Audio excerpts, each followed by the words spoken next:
आज हम आपको जो कहानी सुनाने जा रहे हैं दोस्तों, यह एक पत्नी और पत्नी की है, जिनके शादी के 13 से 14 साल गुजर जाते हैं। उनके जीवन में अभी सब कुछ सामान्य तौर पर चल रहा होता है, लेकिन 14 साल बाद पत्नी अपने पति के साथ कुछ ऐसा दर्दनाक हादसा करती है, जिसको वाकई में जब वहाँ के आस-पास के लोग सुनते हैं, तो सोचने पे मजबूर रह जाते हैं, दंग रह जाते हैं कि इतना घिनौना कृत्य इस पत्नी ने अपने पति के साथ आखिर किया तो कैसे किया। नमस्कार दोस्तों, कहानी की यात्रा चैनल में आप सभी लोगों का स्वागत है। आज हम आपको जो कहानी सुनाने जा रहे हैं, यह 24 नवंबर सन 2025 की है। उत्तर प्रदेश का एक जिला होता है संभल, और संभल का ही एक थाना क्षेत्र होता है चंदौसी। ये चंदौसी की दोस्तों कहानी है। यहाँ पर एक पत्नी और पति रहते हैं। पत्नी का नाम होता है रूबी और पति का नाम होता है राहुल। ये इन दोनों की शादी आज से तकरीबन 13 से 14 साल पहले हो जाती है और इनका जीवन समान तौर पर चल रहा होता है, यानी अच्छा खासा जीवन चल रहा होता है। इनके 2 बच्चे होते हैं, बेटी 12 साल की और बेटा 10 साल का। जो राहुल होता है, ये जूतों का कारोबारी यानी जूते की दुकान किया करता है। जूते का इसका व्यापार होता है। अच्छा खासा व्यापार चल रहा होता है और व्यापार में जो भी मुनाफा घाटा होता, ये शाम को आता, अपनी बीवी के साथ शेयर करता, दोनों में बातचीत होती और व्यापार करते करते इसकी मुलाकात एक गौरव नाम के व्यक्ति से हो जाती है, जो वो भी जूतों का कारोबारी होता है, यानी वो भी जूतों का व्यापारी होता है। और दोनों में अच्छी खासी धीरे से दोस्ती हो जाती है। दोनों का एक दूसरे के दुकान पर आना जाना हो जाता है और बाद में घर पर भी आना जाना हो जाता है। इसी दौरान जब राहुल दुकान पर चला जाया करता, तो कभी कभी गौरव इनके घर पर आ जाता और उसके बाद जब उसको पता होता कि राहुल का आने का समय होता, तो वह चला जाता। इसी प्रकार साल 2 साल बीत जाते हैं और उसकी पत्नी के साथ गौरव का प्रेम प्रसंग बढ़ जाता है। और जब गौरव इसके घर आता, तो जो बच्चे होते हैं उनको पैसे के बहाने बाहर भेज देता।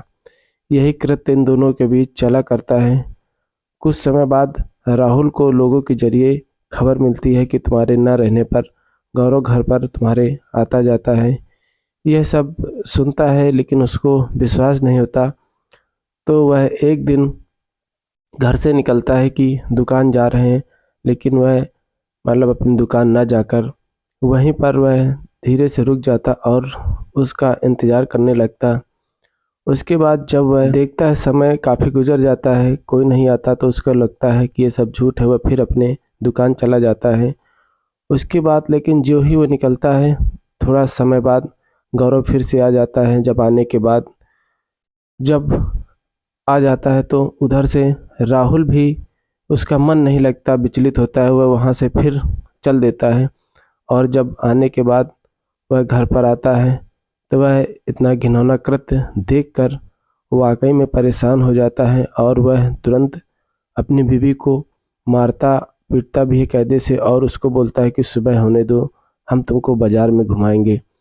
जब यह सब सुनती है उसकी पत्नी, जिसका नाम रूबी होता है, तो वह काफ़ी परेशान हो जाती है और वह इन सब परेशान होने के बाद उसको जो राहुल मारता पीटता भी है, तभी जो उसको गुस्सा आ जाता है और वह वहीं पर एक पास में रखी हुई लोहे की रॉड से अपने पति के सर के ऊपर हमला कर देती है और कई वार कर देती है।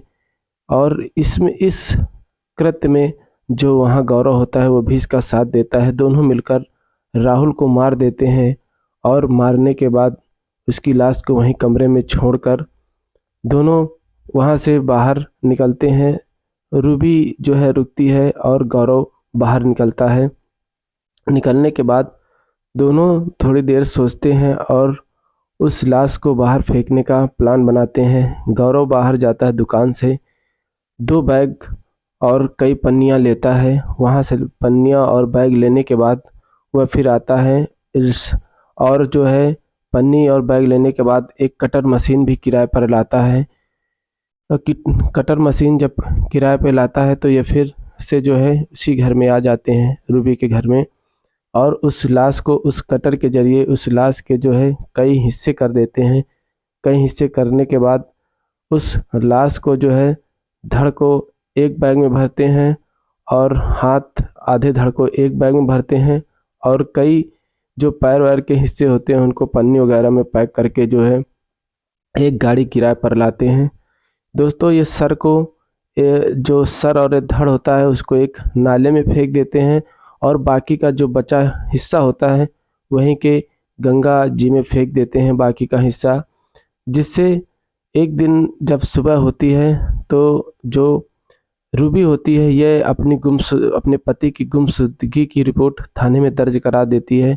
उसके बाद जो है पुलिस राहुल को इधर उधर थोड़ा बहुत ढूंढने का प्रयास करती है, लेकिन 4-5 दिन बाद उसको नाले में लोगों के द्वारा एक सूचना मिलती है कि इसमें एक बैग पड़ा है और अजीब सी बदबू आ रही है। पुलिस तत्काल जब मौके पर वहां पर पहुंचती है तो नाले से बैग को निकालती है, तो बैग में जो है सड़ा हुआ जो है धड़ जो है सड़ जाता है, यानी पानी में पड़े हुए।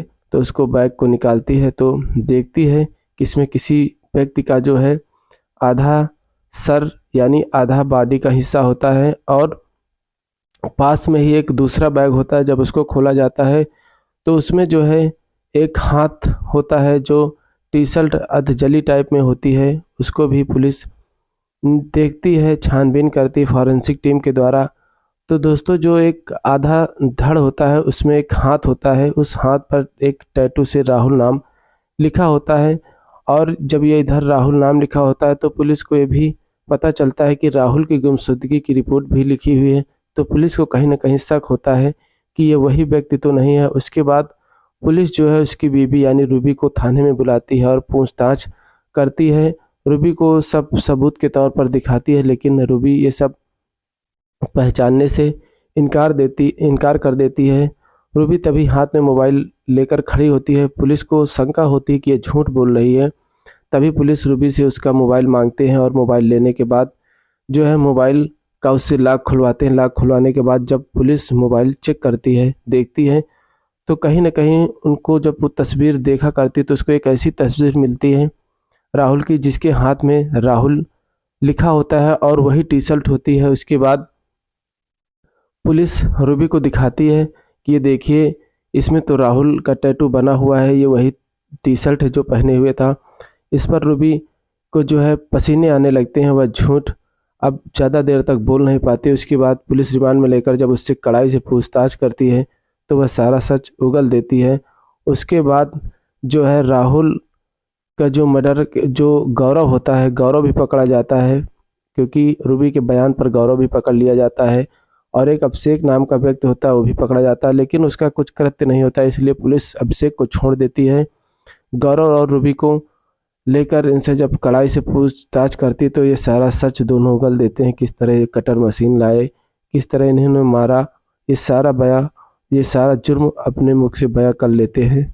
तो दोस्तों ये कहानी सुनाने का मतलब मेरा किसी को जो है किसी के दिल को आहत पहुंचाना नहीं है, मात्र यह एक कहानी जागरूकता के तौर पर है। आज की कहानी में बस इतना ही दोस्तों, नमस्कार।